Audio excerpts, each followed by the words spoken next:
Hello, this is Reverend Dore Jacques Patlian bringing you religious science, which is the teaching of the science of mind, sometimes called the perennial philosophy. From Sarasota, Florida. Today, the road to well-being according to Reverend Dore. Happiness has been defined as a general state of well-being, a consciousness of being satisfied and pleased with most areas of your life.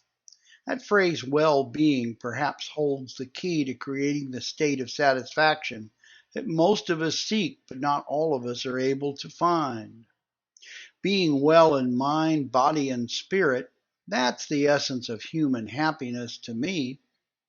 So how do we create this condition of well-being, and once created, how do we maintain it? We might begin by learning these basic ideas in the 10 laws of well-being that I'm going to present in this post. Like everything else in life, it's an inside job. All real change begins in mind. The mind conceives of something and then we work to make it happen. Perhaps happiness is not about the conditions or circumstances of our lives at all. Could it be that the circumstances that we find ourselves in at this moment in time are merely the effects of a cause that we set into motion some time ago? Could it be that our own thinking, attitudes, and beliefs are the cause of it all? Here are the basic laws of well-being. Number one, life does not happen to you. Number two, you happen to life. Number three, you are the producer, the director, the writer, and the chief actor in your life movie. Number four, everything in this universe begins in a mind, including you. You were a thought in the mind of your mother and father before they did what people do to make babies. Cosmic things begin in the mind of that life force that we call God. Earthly stuff begins in our minds. Number five, you project on the screen of your life exactly who and what you are from the inside out. In other words, you take a look at your life right now, that's a mirror of what's going on inside of you.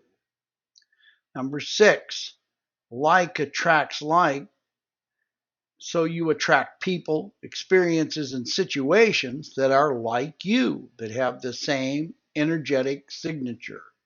You know everything in the universe vibrates, don't you? Even the table I'm sitting at vibrates, but it's such a low signature that I can't perceive it. So you pick things that are in sympathetic vibration with you. They're similar to you. You like them, in other words. Number seven, for every cause there is an equal and like effect. This is the prime law of the universe, really. It's called the law of cause and effects. What you put into cause is returned to you as effect in your life. Some people in the East call this karmic justice, but whatever you call it, it all amounts to you reap what you sow. Number eight, causes are the thoughts we think, the words we speak, the choices we make, the actions we take or we fail to take. That's creative too. When you know you should do something and you don't, that creates a situation in your life too, doesn't it? We're always at choice. Now, I hear people all the time say, I had no choice. You always had a choice. They might be two crappy choices, and you didn't want to do either one of them, but you had a choice. Number nine, effects are the stuff that results from number eight. Number 10, we are not to blame for how our life has turned out because there's no blame in the spiritual universe. Might be a shock to you, but that life force we call God neither rewards nor punishes. It's not his business or her business to do so. Its business is to create life everywhere, all over the universe. But we are responsible for the results. We thought the thoughts, we spoke the words, we made the choices or failed to take action. We neglected to act, and thus we are living the result. In other words, our lives are the results of all the choices, thoughts, and words we've spoken and thought all of our life to this point. The good news is, since you thought it, since you did it, you can undo it, can't you?